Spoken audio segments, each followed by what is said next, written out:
watching our highlight film that Mr. Piercy made, and I was just sitting there, and there's pictures of Mike Lally that keep popping up.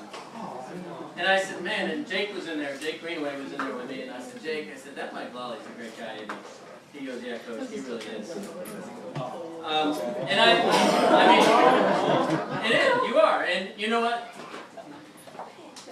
Maybe once in the last 2 years I saw you in a bad mood. You took a line drive a year ago off of the knee at Denver. And you're like, Coach, I'm done. No, you're not done. This is the regional, quarterfinal game. You're not done. Coach, I'm done. I'm like, all right, get somebody else up here. But Mike Lally, I mean, look at him. Look at him. 5 foot, whatever. But I'll tell you what, you put a glove on this guy and get it anywhere near him.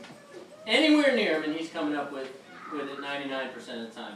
I mean, Seth, in the game against Archbishop McCarthy, he walked out so I can say it now. Oh, there he is.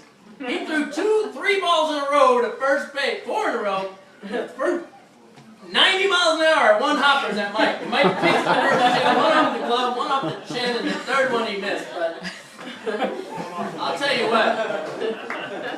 Again, it's like you ought to be a goalie. Mike had an outstanding 2 years at Lakewood Ranch. He really did. And Coach DeLaser and I, he looks at me in the middle of the game. I don't know how he does it, Coach. I said, vision. He's got great vision and great hands.